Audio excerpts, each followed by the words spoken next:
والذی انزل علیک الکتاب منہ آیات محکمات ہن ام الکتاب، وہی ہے جس نے تم پر یہ کتاب اتاری، اس کی کچھ آیتیں صاف معنی رکھتی ہیں، وہ کتاب کی اصل ہیں۔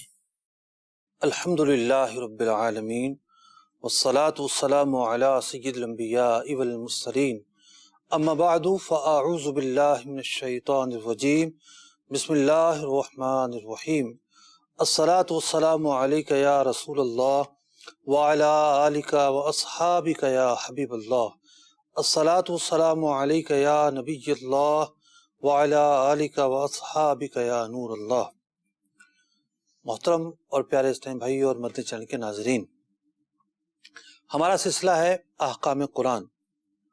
آج ہم شامل کر رہے ہیں سورہ بقرہ کی آیت نمبر 256۔ اللہ تبارک و تعالیٰ نے اس کے پہلے حصے میں جو اصول بیان فرمایا ہے وہ ام الاصول کے نام سے جانا جاتا ہے، اور اس اصول کے تحت مسلمان ریاستوں میں بسنے والے جو غیر مسلم ہیں ان کے جو حقوق ہیں اور ان کے ساتھ جو معاملات ہیں مسلمانوں کے، وہ کس انداز کے ہونے چاہیے، اس کے حوالے سے گائیڈنس ملتی ہے، اور بھی بہت کچھ اس اصول کے حوالے سے سننے کو ملتا ہے۔ آئیے سب سے پہلے اس آیت مبارکہ کی تلاوت اور ترجمہ سنتے ہیں۔ قرآن کی روشنی، لا اکراہ فی الدین، قد تبین الرشد من الغی، فمن یکفر بالطاغوت ویؤمن باللہ فقد استمسک بالعروة الوثقی لا انفصام لها واللہ سمیع علیم۔ کچھ زبردستی نہیں دین میں، بے شک خوب جدا ہو گئی ہے نیک راہ گمراہی سے۔ تو جو شیطان کو نہ مانے اور اللہ پر ایمان لائے، اس نے بڑی محکم گرا تھامی جسے کبھی کھلنا نہیں، اور اللہ سنتا جانتا ہے۔ آج جو آیت مبارکہ اس سلسلے میں شامل ہے، اس آیت مبارکہ کے تحت کن موضوعات پر گفتگو ہوگی، آئیے فہرست ملاحظہ کرتے ہیں۔ قرآن کی روشنی، آیات مبارکہ کے ضمن میں زیر بحث لائے جانے والے نکات، آیات مبارکہ کے مختلف الفاظوں کی تشریح، مذکورہ آیات مبارکہ کا شان نزول کیا ہے، لا اکراہ فی الدین کا معنی و مفہوم کیا ہے، ایمان کو لازم پکڑنے کی تاکید۔ آیت مبارکہ بہت اہم ہے، اصول کا درجہ رکھتی ہے۔ اس آیت مبارکہ کے اندر کچھ الفاظ استعمال ہوئے ہیں، اور یعنی کچھ ایسے الفاظ جن کا معنی جاننا ہمارے لیے ضروری ہے۔ تو آئیے سب سے پہلے ان الفاظوں کا معنی جانتے ہیں۔ اکراہ، اکراہ کا لفظی معنی ہے زبردستی کرنا، تو فرمایا گیا لا اکراہ، کوئی زبردستی نہیں ہوگی۔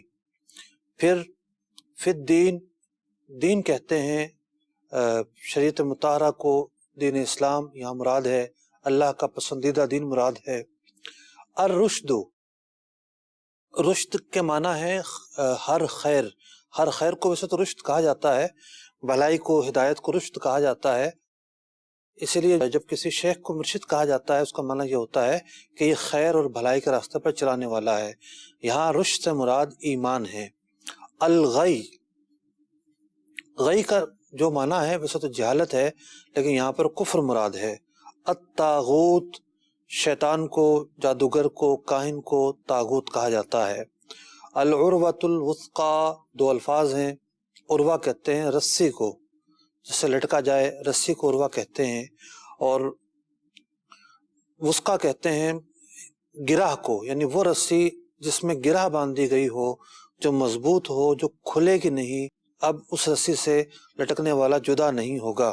تو کچھ اہم الفاظ تھے، ان اہم الفاظوں کا معنی آپ نے سماعت کیا۔ اگلے نقطے کی طرف چلتے ہیں، اس آیت مبارکہ کا شان نزول کیا ہے؟ اس آیت مبارکہ کے شان نزول کے تحت مختلف طرح کی روایتیں بیان ہوئی۔ ایک روایت یہ بیان ہوئی کہ قبیلہ بنی سالم میں ایک شخص تھے، ان کا نام حسین تھا، اور یہ شخص جو ہے، ان کے 2 بیٹے ملک شام میں کام کیا کرتے تھے اور وہ دونوں نصرانی ہو گئے۔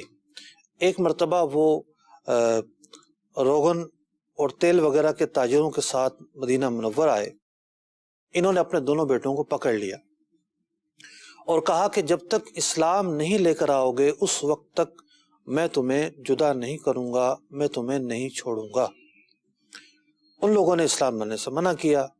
مقدمہ بارگاہ رسالت میں پیش ہوتا ہے، نبی اکرم علیہ الصلاۃ والسلام نے ارشاد فرمایا، یعنی یہ بارگاہ رسالت میں حاضر ہوئے، عرض کی، یا رسول اللہ صلی اللہ علیہ وسلم، میں نہیں چاہتا کہ میرے جگر کے جو ٹکڑے ہیں وہ دوزخ میں جلیں، بروز قیامت ان میں دیکھتا رہوں، میں چاہتا ہوں یہ اسلام لے آئیں۔ پیارے آقا علیہ الصلوۃ والسلام نے فرمایا انہیں جانے دو۔ وہ چلے گئے۔ نبی اکرم علیہ الصلوۃ والسلام نے ان کے پیچھے کسی کو بھی روانہ نہیں فرمایا کہ جا کے ان کو پکڑا جائے اور لایا جائے اور ان کو زبردستی مسلمان کیا جائے۔ تو یہ آیت مبارکہ اس موقع پر نازل ہوئی۔ ایک اور شان نزول یہ بیان کیا گیا کہ قبیلہ انصار کی عورتوں میں سے اگر کوئی عورت ایسی ہوتی جس کے ہاں بچہ پیدا نہیں ہو رہا ہوتا تو وہ منت مان لیا کرتی تھی کہ اگر میرا بیٹا جیا، زندہ رہا، تو میں اسے یہودی بناؤں گی اور یہودیوں کے حوالے کر دوں گی۔ جب ریاست مدینہ قائم ہوتی ہے اور بنی نضیر کے جو یہودی تھے انہیں ملک بدر کیا جاتا ہے، تو ان یہودیوں کے ساتھ بہت سارے بچے وہ تھے جو انصار کے تھے، کسی کا بیٹا تھا تو کسی کا بھائی اور کسی کا بھتیجا۔ چونکہ اس طرح کی جو نظریں تھیں، باطل نظریں، وہ زمانہ اسلام سے پہلے مانی جاتی تھیں۔ جب زمانہ اسلام آیا اب وہ بچے یہودی ہو چکے تھے، بالغ ہو چکے تھے، یہودی تھے، تو اب انصار نے یہ کہا کہ ان بچوں کو ہم لیں گے۔ اس موقع پر اختیار دیا گیا کہ اگر وہ مسلمان ہونا چاہتے ہیں فبیہا، ریاست مدینہ میں رہیں، اگر مسلمان نہیں ہونا چاہتے تو وہ جانا چاہتے ہیں تو ان کو جانے کی اجازت ہے اور ان کو نہیں روکا جائے گا۔ تو اس موقع پر یہ آیت مبارکہ نازل ہوئی۔ اگلے نقطے کی طرف چلتے ہیں۔ اگلا نقطہ یہ ہے کہ لا اکراہ فی الدین، دین میں زبردستی نہیں ہے۔ اس کا معنی اور مفہوم کیا ہے؟ دین میں زبردستی نہیں ہے، اس کا معنی اور مفہوم تو کیا ہے، اس کو سمجھنے کے لیے کافی چیزیں ہمارے سامنے ہونا ضروری ہے۔ امام قرطبی رحمۃ اللہ تعالی علیہ نے اس آیت مبارکہ کے شان نزول پر 6 کے قریب مختلف اقوال بیان کیے ہیں۔ پہلا قول یہ بیان کرتے ہیں کہ حضرت ابن مسعود رضی اللہ تعالیٰ عنہ، اور اکثر کا قول یہ ہے کہ یہ آیت مبارکہ آیات جہاد نازل ہونے سے پہلے کی ہے۔ دوسرا قول یہ بیان کیا کہ امام شعبی، امام قتادہ، امام حسن بصری، امام ضحاک، ان کا قول یہ ہے کہ یہ آیت مبارکہ منسوخ نہیں ہے بلکہ یہ اہل کتاب کے بارے میں ہے کہ ان پر اسلام لانے میں جبر نہیں ہے۔ 2 آیات میں مزید بیان کرنا چاہوں گا۔ اللہ رب العزت نے کیا ارشاد فرمایا؟ سورہ یونس میں اللہ تبارک و تعالی ارشاد فرماتا ہے، وَلَوْ شَاءَ رَبُّكَ، اگر تمہارا رب چاہے، لَآمَنَ مَنْ فِي الْأَرْضِ كُلُّهُمْ جَمِيعًا، تو تمام کے تمام جو لوگ ہیں وہ ایمان لے آئیں۔ اگر اللہ تعالیٰ چاہے تمام کے تمام لوگ ایمان لے آئیں، لیکن دنیا جو ہے وہ امتحان کی جگہ ہے۔ اللہ تبارک و تعالیٰ کی جو حکمت ہے، اللہ تبارک و تعالیٰ کی حکمت یقینی طور پر بالغ حکمت ہے۔ اللہ تبارک و تعالیٰ نے بندوں کو اختیار دیا ہے، اور ایک اور جگہ پر ارشاد فرمایا گیا لَعَلَّكَ بَاخِعٌ نَفْسَكَ أَلَّا يَكُونُوا مُؤْمِنِينَ۔ نبی اکرم علیہ الصلوۃ والسلام کو تسلی دی جا رہی ہے کہ اے محبوب علیہ الصلوۃ والسلام، آپ غم کر رہے ہیں کہ یہ کیوں ایمان نہیں لے کر آتے۔ تسلی دی جا رہی ہے کہ آپ اتنا غم نہ کریں۔ بات یہاں پر یہ ہے کہ اس آیت مبارکہ کا مفہوم سمجھنے کے لیے، لا اکراہ فی الدین کا معنی سمجھنے کے لیے ہمیں 3 سے 4 جہتیں ہمارے سامنے ہونا ضروری ہے۔ پہلی جہت یہ ہے کہ انفرادی اعتبار سے آج کے دور میں جو کفار مسلمانوں کے ملک میں رہتے ہیں یا کسی اور جگہ رہتے ہیں، انفرادی اعتبار سے ایک مسلمان کو یہ حق نہیں کہ ان پر اسلام لانے کے تعلق سے جبر کرے۔ لا اکراہ فی الدین کا ایک معنی یہ ہے کہ مسلمان کو جبر کرنے کا حق حاصل نہیں ہے۔ یہی وجہ ہے کہ ہندوستان پر 800 سال مسلمانوں کی حکومت رہی ہے، لیکن مسلمانوں نے جبری طور پر کبھی بھی ہندوؤں کو مسلمان نہیں بنایا، یہاں تک کہ وہ اس سرزمین کا نام چاہتے تو بدل سکتے تھے، اسلامستان رکھ سکتے تھے، کوئی اور نام رکھ سکتے تھے، لیکن جو نام تھا وہی نام برقرار رہا۔ اور اسلام جو ہے وہ اس اعتبار سے اگر کہیں تو جبر سے نہیں پھیلا، اسلام محبت سے پھیلا ہے، دعوت سے پھیلا ہے۔ اسلام کی تعلیمات جب قبول کی گئیں لوگ بخوشی دائرہ اسلام میں داخل ہوئے۔ تو انفرادی اعتبار سے یہ حکم آج بھی موجود ہے کہ کسی کو یہ حق نہیں ہے کہ جبری طور پر کسی کو مسلمان کرے، اور اگر کوئی شخص جبرن اور قہرن زبردستی اسلام لے بھی آتا ہے اور دل میں اسلام نہیں ہے تو اس کا ایمان ہی قبول نہیں ہے۔ اسلام میں داخل ہونا اسی وقت کہلاتا ہے جب اقرار باللسان اور تصدیق بالقلب پایا جائے۔ اگر کوئی شخص زبان سے اقرار کر لیتا ہے اسلام لانے کا اور قلب سے تصدیق نہیں کرتا تو ایسے شخص کا اسلام اللہ کے ہاں معتبر ہی نہیں ہے۔ ٹھیک ہے، دنیا کو دکھانے کو وہ یہ کہہ سکتا ہے کہ میں مسلمان ہوں، لیکن دل میں اگر مسلمان نہیں ہے، دل میں ضروریات دین کا اقرار نہیں ہے، تصدیق نہیں ہے، تو وہ مسلمان نہیں ہے۔ تو نہ اس اعتبار سے کوئی شخص مسلمان ہو سکتا ہے کہ زبانی اور قلبی طور پر نہ ہو، اور نہ اس بات کی اجازت ہے کہ کسی کو زبردستی اسلام لانے پر انفرادی طور پر مجبور کیا جائے۔ دوسری بات یہ ہے کہ ہمیں سمجھنا ہوگا کہ جب قرآن پاک کی آیات نازل ہو رہی تھیں اور جب ریاست مدینہ کی بنیاد رکھی گئی، اس وقت کیا خد و خال تھے اور ریاست کا نظام کیا تھا۔ بعض اوقات ہم آدھی بات سنتے ہیں اور آدھی بات کی ایسی نفی کرتے ہیں کہ جس نفی کا اسلام سے کوئی تعلق نہیں ہوتا۔ آج بہت سارے لوگ ایسے ہوں گے، آپ کو مل جائیں گے کہ جو کفار کی محبت میں، کفار کی خوشامد میں، کفار کی چاہت میں اور لبرلزم کے نام پر یا کسی اور نام پر ایسی تشریحات کریں گے اسلام کی کہ اسلام کا ان سے کوئی تعلق نہیں ہے۔ ایک معنی میں نے بیان کیا کہ لا اکراہ فی الدین کا ایک معنی یہ ہے کہ انفرادی طور پر ہمیں یہ حق نہیں کہ کسی کافر کو جبرن مسلمان کریں۔ دوسرا معنی یہ ہے کہ ہمیں اس بات کو سامنے رکھنا ہوگا جب ریاست مدینہ قائم ہوئی اس وقت کیا اصول و ضوابط تھے۔ ایک تو ابتدائی زمانہ رہا جب آیات جہاد کا حکم نہیں تھا، لکم دینکم ولی دین کا حکم تھا، مسلمانوں نے اعراض برتا اور کفار کے مد مقابل نہیں آئے۔ جب جہاد کا حکم ہوا تو پھر بہت سارے ایسے احکام ہیں جو بدل گئے، جو پہلے نہ تھے، اور اس کے بعد پھر وہ احکام شروع ہو گئے۔ اس میں سے ایک حکم یہ تھا کہ جو جزیرہ عرب پر مشرکین رہتے تھے انہیں یہ کہا گیا کہ تمہیں لا محالہ اسلام قبول کرنا ہوگا، یعنی اگر وہ اس جزیرے پر رہنا چاہتے ہیں تو انہیں اسلام قبول کرنا ہوگا، کوئی اختیار نہیں دیا گیا۔ لیکن جو اہل کتاب رہتے تھے، نصارہ ہو گئے، یہود ہو گئے، انہیں یہ کہا گیا کہ یا تو تم جزیہ دو، اسلامی ریاست کے اندر تم رہتے ہو، اسلامی ریاست کا یہ ایک مالیاتی نظام ہے، اس مالیاتی نظام کے تحت تمہیں جزیہ دینا پڑے گا، یا پھر تم یہ کہ اسلام لے آؤ، اسلام لے آؤ گے تو جزیہ نہیں ہے۔ وہاں بھی تیسری بات تو موجود تھی کہ وہ ریاست چھوڑ کر جانا چاہتے تھے تو جا سکتے تھے۔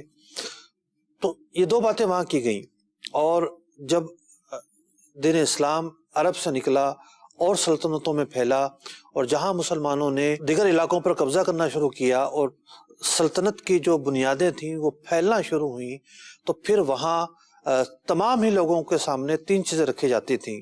نمبر 1 اسلام لے آئیں، نمبر 2 جزیہ ادا کریں، نمبر 3 یا قتال کے لیے راضی ہو جائیں۔ ایسا نہیں تھا کہ پہلے مرحلے پر ہی یہ کہا جاتا ہو کہ خبردار اسلام لے کر آنا ہے، اس کے علاوہ کوئی صورت ہی نہیں ہے، بلکہ اسلام لے کر آنا، جزیہ دینا یا جنگ، یہ تین مختلف آپشن ان کے سامنے رہا کرتے تھے۔ تو یہ وہ باتیں ہیں کہ جس سے کسی کو انکار نہیں ہے کہ ریاست مدینہ جب قائم ہوئی، اس کی بنیادیں اس طریقے پر قائم ہوئیں، اس طریقے سے دین کا جو نظام ہے وہ پھیلا، اسلامی جو سرحدیں ہیں جب ان کا پھیلاؤ ہوا تو وہاں کیا نظام رہا اور کفار کے ساتھ کیا معاملات رہے۔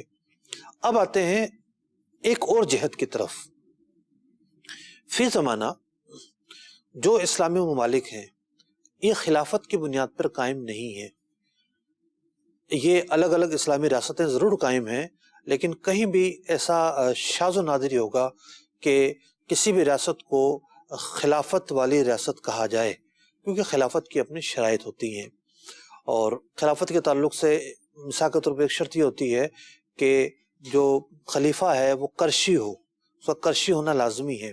ایک زمانہ تھا کہ جب سلطنت عثمانیہ کو خلافت اسلامیہ کہا گیا، اعلیٰ حضرت امام اہل سنت امام احمد رضا خان علیہ رحمۃ الرحمن نے پورا تفصیل کے ساتھ اس کا رد بیان فرمایا کہ اس میں وہ شرائط نہیں پائی جاتی کہ جس سے اس کو خلافت اسلامیہ کہا جائے۔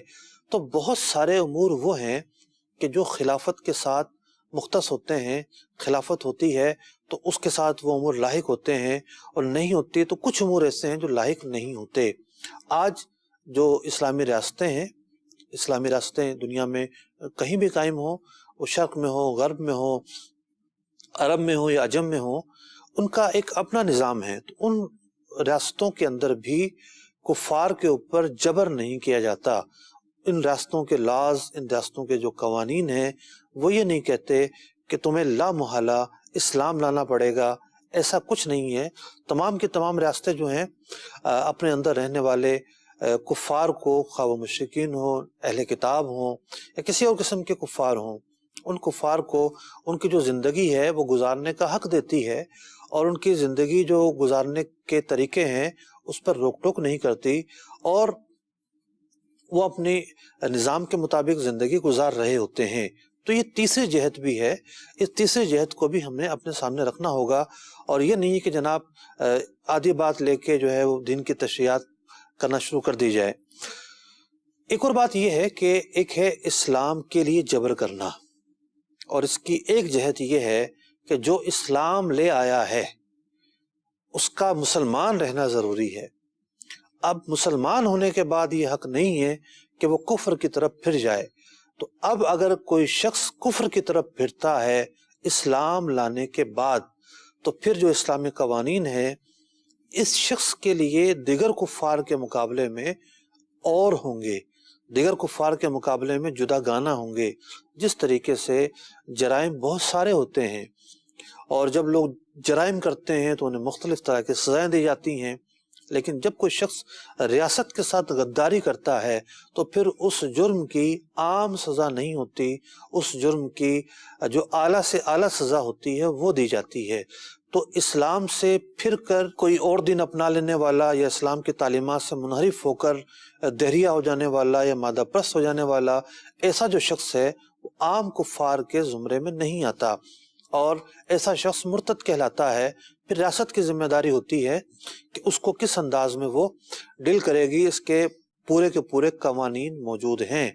اور ایک عام مسلمان کے لیے کیا قوانین ہیں سوسائٹی کے اعتبار سے، معاشرت کے اعتبار سے، کہ عام مسلمان جو ہے، جو عام کفار ہیں ان کے ساتھ لین دین کر سکتا ہے، خرید و فروخت کر سکتا ہے، جائز ہے، شریعت نے کوئی منع نہیں کیا۔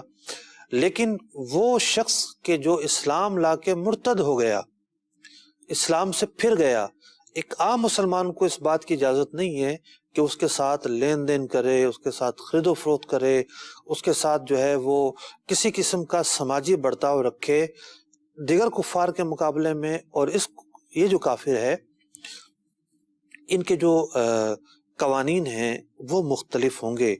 تو ہم نے آج اس بات کو جاننے کی کوشش کی کہ لا اکراہ فی الدین کا معنی کیا ہے، اور اس بات میں کوئی شک نہیں ہے کہ دین اسلام کے اندر دین اسلام کا جو پھیلاؤ ہے اس کا ایک بہت بڑا حصہ ہے کہ جو صوفیہ اکرام کی تعلیمات سے پھیلا ہے.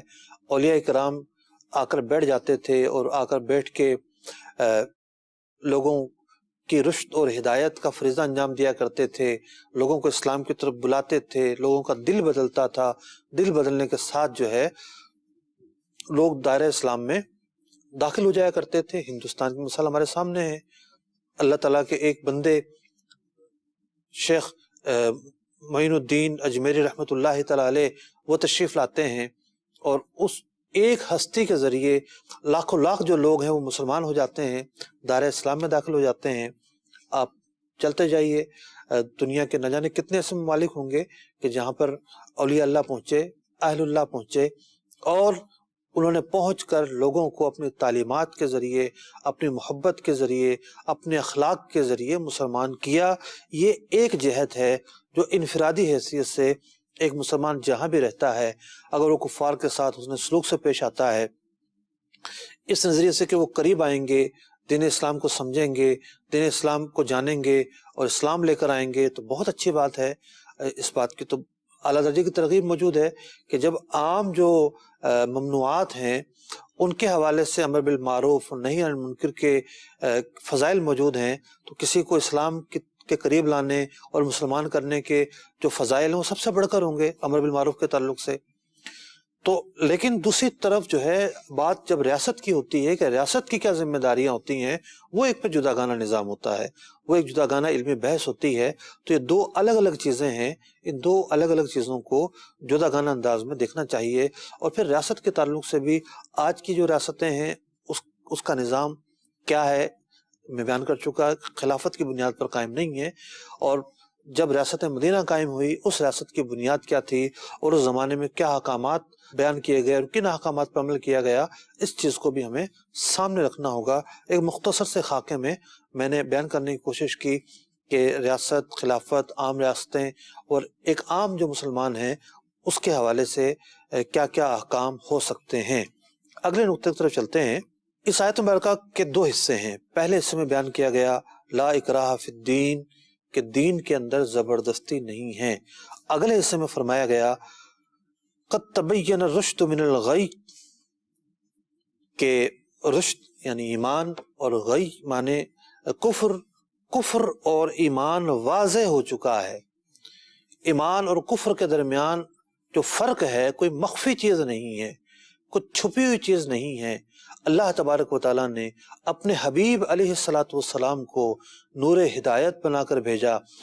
آپ وہ سورج ہیں کہ جب آپ بلند ہوتے ہیں، ماہتاب کی طرح چمکتے ہیں، تو ایمان اور کفر کا جو معنی ہے وہ ظاہر ہو جاتا ہے. تو ایمان اور کفر جو ہے وہ چھپی ہوئی چیز نہیں ہے. ایمان کیا ہے یہ پتا ہے، کفر کیا ہے یہ پتا ہے. تو لہٰذا کفر سے دور رہنا ہے اور ایمان کو تھامے رکھنا ہے. یہاں اس بات کی تاکید بیان کی جا رہی ہے. فرمایا گیا فَمَن يَكْفُرْ بِالطَّاغُوتِ، اب ایمان کو کس طریقے سے تھامنا ہے کہ جو شیطان ہے اس کی جو تعلیمات ہیں اس کا انکار کرنا ہے. شیطان کی تعلیمات کا انکار کرنا ضروری ہے. وَيُؤْمِنُ بِاللَّهِ، اور اللہ تعالیٰ پر ایمان لانا ضروری ہے. تو اب یہاں پر ذرا اس فلسفے پر غور کیجئے. جو کلمہ ہمارا ہے وہ کلمہ نفی سے شروع ہوتا ہے، لا الہ الا اللہ، نہیں ہے کوئی بھی معبود سوائے اللہ تعالیٰ کے. اور یہاں اس آیت مبارکہ میں بھی پہلے نفی بیان ہوئی ہے، انکار بیان ہوا ہے کہ جو شیطانی تعلیمات ہیں وہ غلط ہیں، وہ حق پر نہیں ہیں، وہ باطل ہیں. اور وَيُؤْمِن بِاللَّهِ، کہ فَمَن يَكْفُرْ بِالطَّاغُوتِ، کہ جو انکار کرتا ہے طاغوت کا، وَيُؤْمِن بِاللَّهِ، اور ایمان لاتا ہے اللہ تعالیٰ پر. پتہ ہی چلا کہ اسلام کے اندر انکار کی ایک بہت بڑی اہمیت حاصل ہے. اتنی بڑی اہمیت حاصل ہے کہ انکار ہمارے ایمان کا حصہ ہے، انکار ہمارے عقیدے کا حصہ ہے. ہم یعنی کوئی شخص اگر مسلمان ہونا چاہتا ہے، دین اسلام میں داخل ہونا چاہتا ہے، تو سب سے پہلے اس کے ذمہ یہ ہوتا ہے کہ وہ براءت ظاہر کرے. اگر وہ بت پرست ہے تو اس بات سے براءت ظاہر کرے کہ میں ان کو معبود نہیں سمجھتا. اگر وہ نصرانی ہے تو اس بات سے براز ظاہر کرے کہ آج سے پہلے جو میرا عقیدہ رہا تثلیث کا یا 3 خداؤں کا یا حضور علیہ الصلوۃ والسلام کو نبی نہ ماننے کا، میں اس سے براز ظاہر کرتا ہوں۔ اگر وہ یہودی ہے، اسلام میں داخل ہونا چاہتا ہے، وہ اپنے سابقہ دین سے براز ظاہر کرے گا، اور کوئی دہریہ ہے، اللہ تعالیٰ کے وجود پر یقین نہیں رکھتا تھا، وہ اپنے سابقہ عقیدے سے براز ظاہر کرے گا، پہلے انکار کرے گا اس بات سے، یعنی اس انداز میں انکار کرے گا کہ میں ان پر یقین نہیں رکھتا، میں ان کو برا سمجھتا ہوں، میں ان سے بری ہوں۔ تو یہ جو انکار ہے یہ ہمارے عقیدے کا پہلا جز ہے کہ ہم اللہ کے سوا ہر معبود باطل کا انکار کرتے ہیں۔ ہم نبی اکرم علیہ الصلوۃ والسلام کو نبی برحق سمجھتے ہیں، اور جو نبی نہ ہو ہم اس کا انکار کرتے ہیں۔ مطلب کہ آج کے دور میں قادیانی اگر دعویٰ کرتا ہے نبوت کا، ہم انکار کریں گے، کیسے نبی ہو سکتا ہے، جھوٹا نبی ہے وہ۔ حضور علیہ الصلوۃ والسلام خاتم النبیین ہیں، آپ کے بعد کوئی نبی نہیں آ سکتا۔ تو ایمان باللہ ہو، ایمان بالرسول ہو، ایمان ضروریات دین کے تعلق سے ہو، جو انکار ہے وہ ایک بڑا ہی اہم جز ہے عقیدے کا۔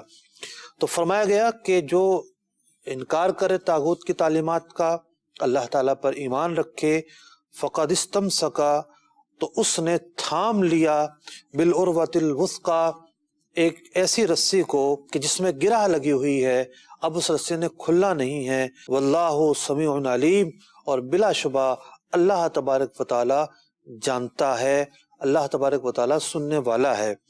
تو اس آیت مبارکہ کے اندر، جیسا کہ میں نے پہلے عرض کیا کہ اس آیت مبارکہ کے 2 حصے ہیں۔ جو پہلا حصہ ہے وہ ایک اصول پر مبنی ہے، قرآن کریم فرقان حمید کے کچھ کلمات اتنے مطلب کہ مختصر ہوتے ہیں کہ 2 یا 3 الفاظ پر مبنی ہوتے ہیں، لیکن ان کا معنی اور مفہوم جو ہے بڑا وسیع ہوتا ہے۔ جیسے لا اکراہ فی الدین ہو گیا، تو اکراہ کا معنی ہے زبردستی، دین میں زبردستی نہیں ہے۔ اب بات یہ ہے کہ ہمارے معاشرے کے اندر جو زبردستی کا جو پہلو ہے وہ آیا کہ پایا جاتا ہے یا نہیں پایا جاتا۔ ہمیں تو کوئی بھی ایسا نظر نہیں آتا کہ کوئی کسی کو جو ہے وہ گھسیٹ کر لا رہا ہو نماز پڑھنے کے لیے، گھسیٹ کر لا رہا ہو زکوٰۃ دینے کے لیے، ڈنڈے برسا رہا ہو کہ تم حج کرنے جاؤ۔ اس طرح کی زبردستی کہیں نہیں پائی جاتی، لیکن اس زبردستی کے بھی مختلف مرتبے ہیں۔ ہاں جی ہاں، کچھ مرتبے ہیں۔ مثال کے طور پر زبردستی مختلف چیزوں میں ہوتی ہے، تو اسلام کی تعلیمات میں بھی اس کی گنجائش موجود ہے۔ کچھ چیزیں ہیں ایسی، مثال کے طور پر کوئی باپ ہے تو باپ کے اوپر یہ ذمہ داری ہے کہ وہ اپنے بچوں کو نماز سکھائے، جب بلوغت کے قریب آئے تو اس کو زبردستی نماز پڑھنے کے لیے تیار کرے، جب بالغ ہو جاتا ہے تو اب اس کو اکسا کر جو ہے وہ روزے رکھوائے، نہیں رکھتا تب بھی اس پر رکھوائے۔ تو یہاں باپ کی ایک ذمہ داری ہے۔ اب یہ نہیں کہا جائے گا کہ جناب باپ جو ہے اس کو اس بات کا اختیار ہی نہیں ہے کہ بچوں کو نماز کا کہے یا اس کو انگلی پکڑ کے اپنے ساتھ مسجد میں لے کر آئے، نہیں، باپ کی یہاں ذمہ داری بنتی ہے، باپ کے اوپر ایک رسپانسبلٹی ہے۔ اب اس کی ذمہ داری ہے کہ وہ اپنا یہ حق ادا کرے۔ ایک شوہر ہے، وہ شوہر اپنی بیوی کو حیا کی تعلیم دے گا، اپنی بیوی کو اچھے اور برے کی تمیز سکھائے گا۔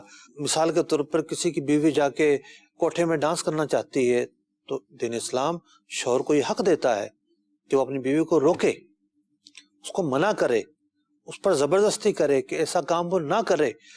اب اگر کوئی یہ کہتا ہے کہ نہیں جناب یہ جبر ہے، یہ اکراہ ہے، تو جناب ایسی کھلی چھٹی کہاں ہوتی ہے؟ مطلب کہ آپ ایک چھوٹی سی کمپنی کھولتے ہیں، چھوٹا سا دفتر کھولتے ہیں، اس کے اندر اتنے سارے قوانین آپ کیا جاتے ہیں کہ جناب لیٹ نہیں آنا، یہ نہیں کرنا، وہ نہیں کرنا، فلاں نہیں کرنا۔ تو یہ اسلام کی تعلیمات ہیں۔ یہ سوسائٹی کی جب بنیاد رکھی گئی ہے، ایک ایسی سوسائٹی کی جس کے اندر برائیاں نہ ہوں، اس کی روک تھام کا کوئی تو طریقہ ہوتا ہے۔ ہر ریاست کے اندر تھانے موجود ہوتے ہیں، ہر ریاست کے اندر قاضی اور جج موجود ہوتے ہیں۔ کچھ ایسی چیزیں ہیں کہ جو انفرادی طور پر بھی ایک دوسرے پر عائد ہوتی ہیں، ہر ایک پر عائد نہیں ہوتی۔ ظاہر بات ہے اگر کوئی عورت برائی کر رہی ہے تو کسی عام آدمی کو حق نہیں ہے اس کا ہاتھ پکڑ کے یوں الگ کرے، یہ بائی فورس الگ کرنا کہلائے گا۔ کچھ لوگ ہوں گے جن کو بائی فورس کرنے کا اختیار ہوگا، اس کے محارم ہو گئے، باپ ہو گیا، اس کے بھائی ہو گئے، شوہر ہو گیا، ہر آدمی کو اختیار نہیں ہوگا۔ بچے کی جو تربیت ہے، بچے پر زبردستی کرنا ہے، ہر آدمی کو اختیار نہیں ہوگا. باپ کو اختیار ہوگا، اس کے ٹیچر کو ایک حد تک اختیار ہوگا کہ بچوں کو ہلکی پھلکی سزا دے کر جو ہے وہ غلطیوں سے دور کرے.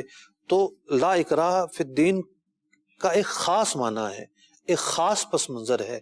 اس ایک لفظ کو لے کے کسی کے ذہن میں یہ فطور نہ آئے کہ جناب جہاں چاہے اس لفظ کو فٹ کر دیا جائے اور جہاں چاہے اس لفظ کو استعمال کیا جائے. ایسا نہیں ہے. مختلف مراتب ہیں، مختلف جہتیں ہیں، مختلف حیثیتیں ہیں، ہر شخص کا مختلف کردار ہے، ہر شخص کی مختلف ذمہ داریاں ہیں. حدیث پاک میں جو فرمایا گیا کلکم رائن کلکم مسئول، کہ تم میں سے ہر ایک نگہبان ہے اور ہر ایک مسئول ہے. ہر ایک اپنی ذمہ داریوں کا نگہبان ہے. اس کی ذمہ داریوں کے حوالے سے اس کے ماتحت جو افراد آتے ہیں ان کے حوالے سے اس سے پوچھا جائے گا. لیکن ہر شخص ہر چیز کا ذمہ دار نہیں ہے. معاشرے کے اندر حدود ہوتی ہیں، ایک محدود ذمہ داریاں ہوتی ہیں. باپ کی ذمہ داری بحیثیت باپ اپنے اولاد تک محدود ہے. ٹیچر کی ذمہ داری بحیثیت ٹیچر اپنے شاگردوں تک محدود ہے. شوہر کی ذمہ داری بحیثیت شوہر اپنی بیوی تک محدود ہے. اولاد کی ذمہ داری بحیثیت اولاد اپنے والدین تک محدود ہے. تو یوں ہر ایک کی ذمہ داریاں محدود سطح پر موجود ہیں، اور اس محدود سطح پر ان ذمہ داریوں کو ادا کرنا ان پر ضروری ہے. ان ذمہ داریوں پر دنیا میں بھی باز پرس ہو سکتی ہے، قیامت میں بھی باز پرس ہونی ہے. تو اس کا انکار نہیں کیا جا سکتا. دوسری بات یہاں پر آخر میں یہ عرض کرتا چلوں کہ کفار کے تعلق سے جو بھی باتیں بیان ہوئیں یہ ایک سوسائٹی اور ایک معاشرت کے تعلق سے ہے کہ اس طریقے سے رہنا ہے، اس طریقے سے ان کے اپنے ارادے اور اختیار پر مبنی ہے کوئی اسلام لاتے یا نہیں لاتے. لیکن ایک بات تو طے ہے، اس کا کوئی انکار نہیں کر سکتا کہ اسلام حق ہے. اسلام ہی کے ذریعے آخرت میں نجات ملنی ہے، اور جو اسلام نہیں لائے گا آخرت میں وہ کامیاب نہیں ہو سکتا. سارے کے سارے گناہ معاف ہو سکتے ہیں، لیکن جو کفر ہے ایسا گناہ ہے اس کی معافی نہیں ہے. جان جو ہے وہ نکلنے سے پہلے تک اگر توبہ کر لیتا ہے، اسلام لے آتا ہے تو اس کو نجات ملے گی. اگر سزائیں ہیں تو وہ پا کر جنت میں جائے گا. لیکن جو کفار ہیں وہ کبھی بھی جنت میں نہیں جا سکتے. ان کے لیے قرآن مجید نے دائمی ہلاکت اور دائمی اخروی سزا جو ہے وہ بیان فرما دی ہے. یہ بات بھی ہمارے مد نظر رہنا چاہیے کہ وہ الگ قوم ہے، ہم الگ قوم ہیں. اتنی محبت اور اتنی جو ہے الفت نہ ہو کہ ہم دونوں کو ایک سمجھنا شروع کر دیں.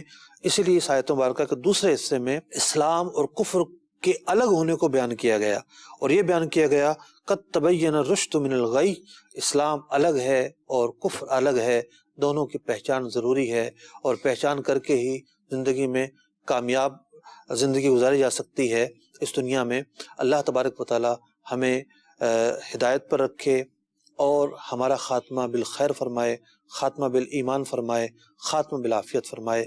آمین بجاہ النبی الامین صلی اللہ تعالی علیہ وسلم. والذي أنزل عليك الكتاب منه آيات محكمات هن أم الكتاب. وہی ہے جس نے تم پر یہ کتاب اتاری، اس کی کچھ آیتیں صاف معنی رکھتی ہیں، وہ کتاب کی اصل ہیں.